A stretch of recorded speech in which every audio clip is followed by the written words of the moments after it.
Today we will start a new topic, vitamins. Vitamins are the essential organic compound that are required in small amount for normal growth, maintenance of good health and for the proper utilization of other nutrients.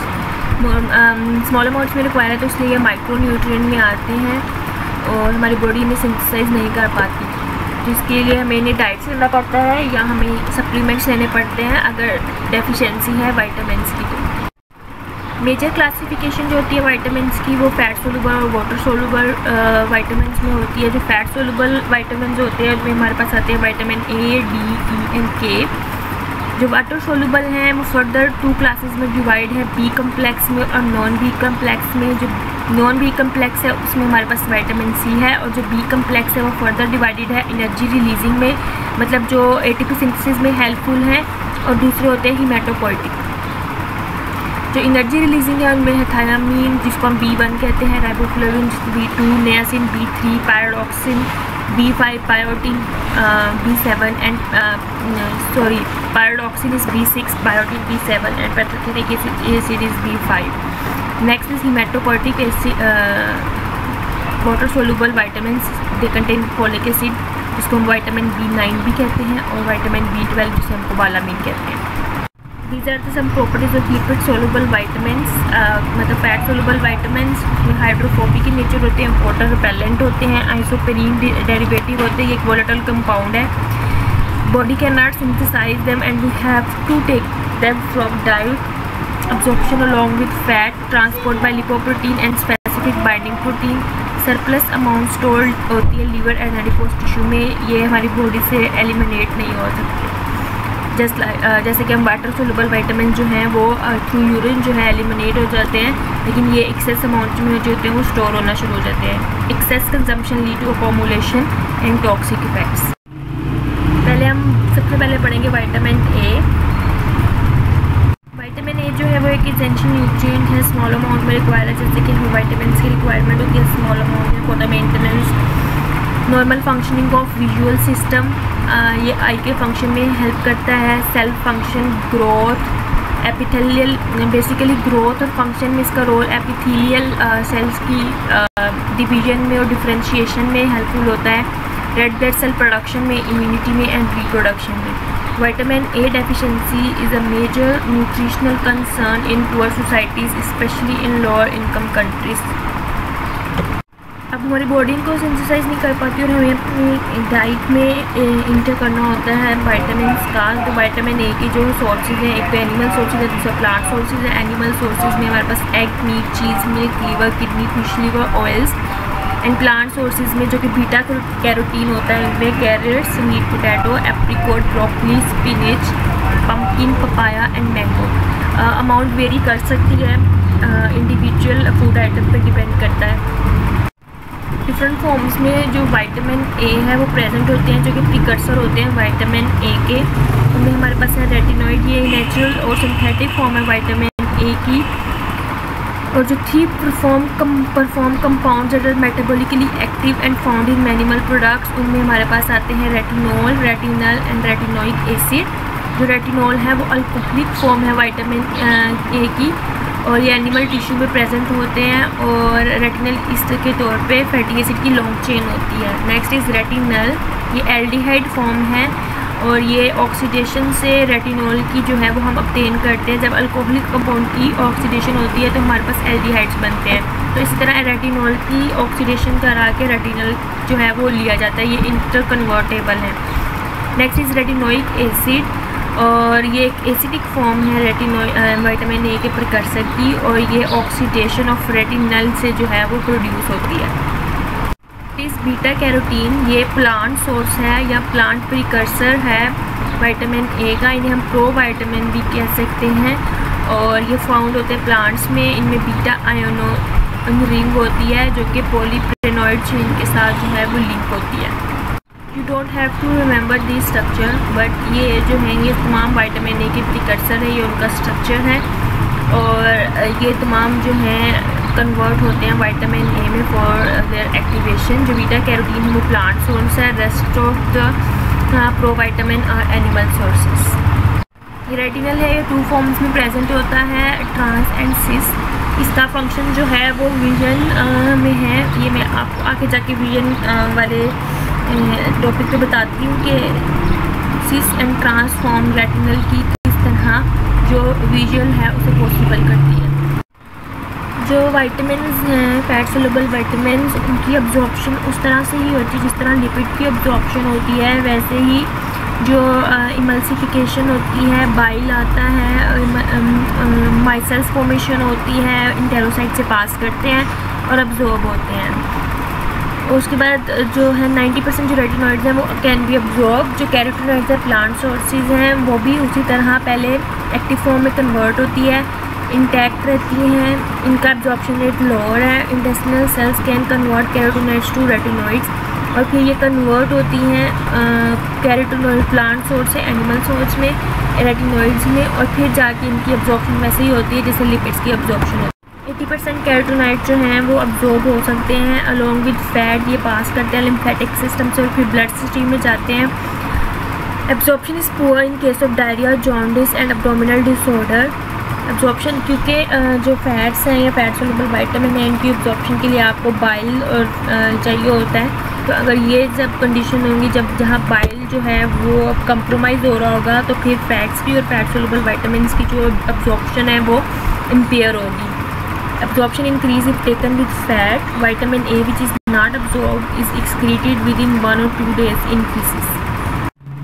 जो retinoic acid या vitamin A या retinol जो है वो retinoids जो हैं absorb हो रहे होते हैं इंटेस्टिनल ल्यूमेन में। फिर काइलोमाइक्रोन जो है वो उनको लेके जाते हैं लिवर में जहाँ वो स्टोर होते हैं और वहाँ से जो है रेटिनॉल बाइंडिंग प्रोटीन है उन्हें टारगेट सेल पे लेके जाती है और फिर वहाँ पे जाके जीन एक्सप्रेशन होता है और फर्दर जो विटामिन ए है वो अपना फंक्शन परफॉर्म करती है। This one is a summary of vitamin absorption and its transportation to target cells. This one is a summary of function of vitamin A compound. Beta carotene as a plant source work as antioxidant. Retinol work as a steroid hormone and retinal phosphate glycoprotein synthesis. Retinol perform its function in visual cycle. And retinoic acid is the steroid hormone. It can also used in the treatment of acne. Main and important function of vitamin A is in vision. It's an important component of visual pigment rhodopsin. Retinol is bound to the protein opsin. Growth, it also helps in the growth because it helps in cell differentiation. Vitamin A deficiency causes loss of appetite, slow bone growth, affects CNS, central nervous system, reproduction. Retinol and retinal are essential for normal reproduction. Maintenance of epithelial cells essential for normal differentiation of epithelial tissues and mucus secretion. Normally we know a process by which light impacting on the retina. जब हमारे retina पे light पड़ती है तो वो electric signals में convert होती है और वो इलेक्ट्रिक सिग्नल जो है वो ऑप्टिक नर्व कैरी करती है और उन्हें ब्रेन तक लेके जाती है और फिर जो सिग्नल आते हैं ब्रेन से और जो हमें इमेज है वो नज़र आती है। अब विटामिन ए किस तरह अपना रोल करता है कि विटामिन ए का जो प्रिकर्सर है रेटिनल, जैसे रेटिना है वो लाइट सेंसिटिव लेयर है और बैक ऑफ द आई होती है जहाँ पे इमेज फॉर्म होता है। ठीक है, रेटिना में 2 तरह के सेल्स होते हैं, एक होते हैं रोड एंड कॉन्स। इन्हें हम फोटो सेंसिटिव सेल्स होते हैं। जो रोड सेल्स हैं वो हमें ब्लैक एंड वाइट इमेज देते हैं, जो कॉन सेल्स हैं वो कलर इमेज देते हैं।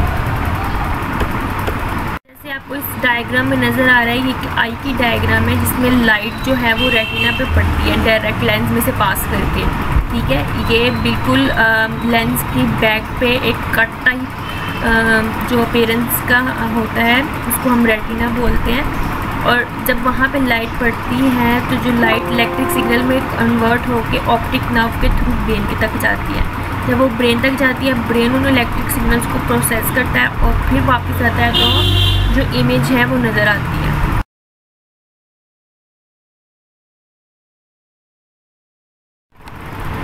How a visual is represented. Retinol is transported to the retina via the circulation where it moves into retinal pigment epithelial cell. There retinol is esterified to form a retinal ester that can be stored. When needed, retinyl ester are broken apart and isomerized to form 11-cis retinol, which can be oxidized to form 11-cis retinal. 11-cis retinal can be shuttled to the rod cell where it binds to a protein called opsin to form the visual pigment rhodopsin, also known as visual purple. Absorption of a photon of light catalyzes the isomerization of 11-cis retinal to 11-trans retinal and result in its release. This isomerization triggers a cascade of events leading to the generation of an electric signal to the optic nerve. The nerve impulse generated by the optic nerve is conveyed to the brain where it can be interpreted as vision. Once released, all trans retinal is converted to all trans retinol, which can be transported across the interphotoreceptor matrix to the retinal epithelial cell to complete the visual cycle. जब कभी हमें ज़रूरत होती है तो जो हमारे पास all trans retinal capillary से मूव करते हैं और आ जाते हैं रेटिना में। जब वो रेटिना में आते हैं तो ऑल ट्रांस रेटिनोल जो है स्टेरिफिकेशन होती है उनकी और ईस्टर फॉर्म में जो है वो स्टोर होना शुरू हो जाते हैं। जब ज़रूरत पड़ती है तो 11 जो रेटिनल की ईस्टर की फॉर्म में स्टोर हुआ था वो कन्वर्ट होता है रेटिनोल में, 11-cis रेटिनोल में, और वो 11-cis रेटिनोल जो है उसकी कन्वर्ट होता है, ऑक्सीडेशन होती है और वो कन्वर्ट होता है रेटिनल में। 11-cis रेटिनल जो है वो प्रेजेंट होता है एपिथेलियम में। जब कभी लाइट पड़ती है तो जो 11-cis रेटिनल है वो ऑप्सिन के साथ कंबाइन करता है जो कि एक प्रोटीन है और रhodopsin बनाता है जो कि एक विजुअल पिगमेंट है, ठीक है। और जब rhodopsin जो है वो उस 11-cis रेटिनल को ट्रांस में कन्वर्ट करता है और जब वो ट्रांस में कन्वर्ट होता है तो जो भी सिग्नल जनरेट होते हैं वो जाते हैं ब्रेन में और विजन होती है। सिस का ट्रांस में कन्वर्ट होना ज़रूरी है और जो ट्रांस था वो दोबारा फिर जाता है रेटिना में और इसी तरह ईस्टर फॉर्म में स्टोर होता है, फिर कन्वर्ट होता है रेटिनोल में, फिर रेटिनोल कन्वर्ट होता है रेटिनल में, फिर वो जाके ऑप्सिन से कंबाइन करता है। इस तरह ये साइकिल चलता रहता है और विजन का प्रोसेस जो है वो पॉसिबल होता है। Next is function of vitamin A as growth and differentiation of cells. जो रेटिनोइक एसिड है वो ज़रूरी होता है सेलुलर डिफ्रेंशिएशन के लिए, ये एम्ब्रियो डेवलपमेंट और जीन एक्सप्रेशन कराता है। जो रेटिनोइक एसिड है वो उसको रेटिनोइक एसिड बाइंडिंग प्रोटीन जो है वो लेके जाती हैं और कम्प्लेक्स फॉर्मेशन करती हैं। ये जो कम्प्लेक्स होता है वो डीएनए के साथ बाइंड करता है और उन जीन्स को ट्रिगर करता है जो कि रिस्पॉन्सिबल है growth and differentiation of cells. epithelial cells specially require vitamin A for their proper differentiation and maintenance। अगर हमारे पास vitamin A की डेफिशिएंसी होगी या वो अपना डिसफंक्शन होगा तो जो एपिथेलियल फॉर्मेशन है वो ठीक तरह से नहीं होगी, सेल्स की डिफरेंशिएशन ठीक तरह से नहीं होगी तो वो केराटिनाइज हो जाएंगे, स्केली हो जाएंगे, स्किन जो है म्यूकस सिक्रीशन जो है वो सप्रेस्ड हो जाती है, हार्ड हो जाती है, रफ हो जाती है, स्किन डेड स्किन हो जाती है।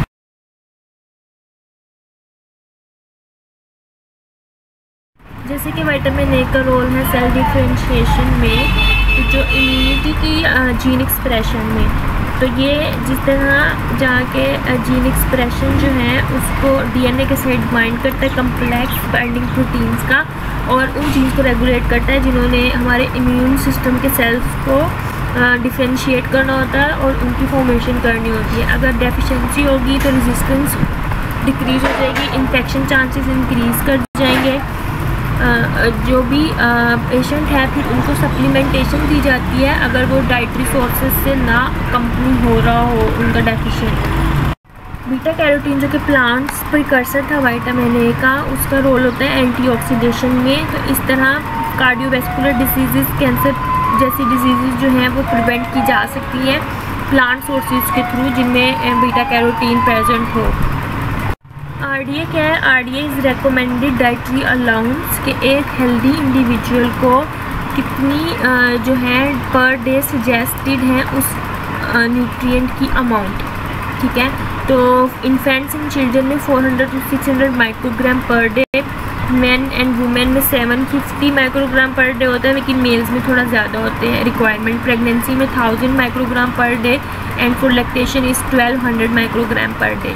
की डेफिशिएंसी से जो डिजीज़ होती है वो ज़्यादातर क्योंकि आपने इसके फंक्शन विजन में पढ़ा है और सेल डिफरेंशिएशन में पढ़ा है, तो उससे रिलेटेड ही डिजीज़ होती हैं। एक होती है निक्टेलोपिया जिसे हम नाइट ब्लाइंडनेस कहते हैं, ज़ीरोफ्थैल्मिया, गाइटोड spots, keratomalacia, complete blindness.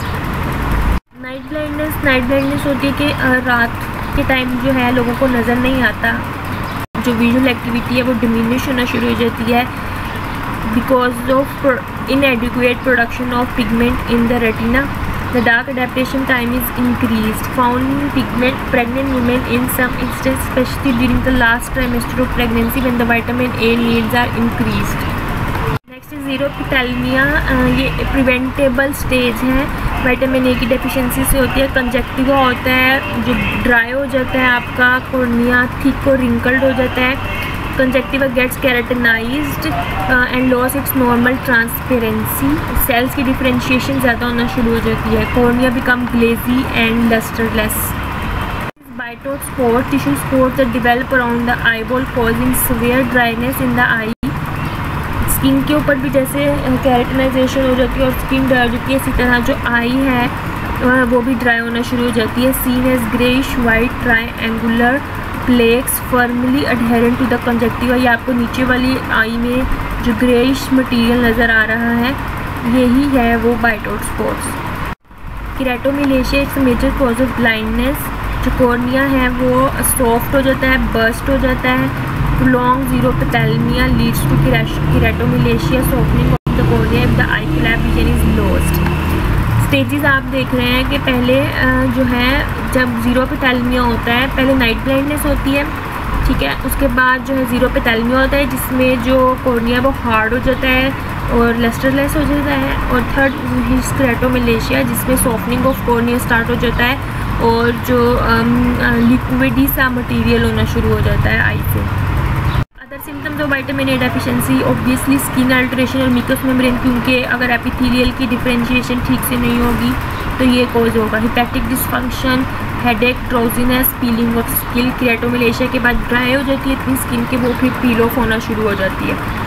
Toxicity है कि अगर हम एक टाइम में बहुत ज़्यादा विटामिन ए कंजप्शन कर रहे हैं तो वो जो है वो टॉक्सिसिटी कॉज करता है, और अगर हम एक्सेस सप्लीमेंटेशन ले रहे हैं तो जो सप्लीमेंटेशन है ज़्यादातर वो ही टॉक्सिसिटी कॉज करती है। जो आप डाइटरी सोर्सेज से ले रहे होते हैं वो ऐसा इतनी जो है वो टॉक्सिसिटी कॉज नहीं करता। टॉक्सिसिटी लीड्स टू हिपैटोमेगाली मतलब लीवर का साइज इंक्रीज होना शुरू हो जाता है। Increase cerebral fluid pressure, disturbance in calcium homeostasis, skeletal decalcification, tenderness of long bones मतलब जो आपके लोअर एक्सट्रीमिटीज़ हैं उनमें टेंडरनेस आना शुरू हो जाती है। स्किन एक्सेसिव ड्राइनेस, डिसेग्मेंटेशन होना शुरू हो जाती है। थेराप्यूटिक यूज़ में रेटिनोइक एसिड यूज़ करते हैं। सोरेसिस जो है ये भी एक स्किन डिसऑर्डर है जिसमें जो स्किन है वो पील ऑफ होती है। प्रोमाइलोसिटिक एरिथीमिया एंड एक्नी, तो इन सब आइसोटेरेंटोइन एक ड्रग का नाम है, वो एक्नी के पेशेंट को दी जाती है, उसमें रेटिनोइक एसिड होता है।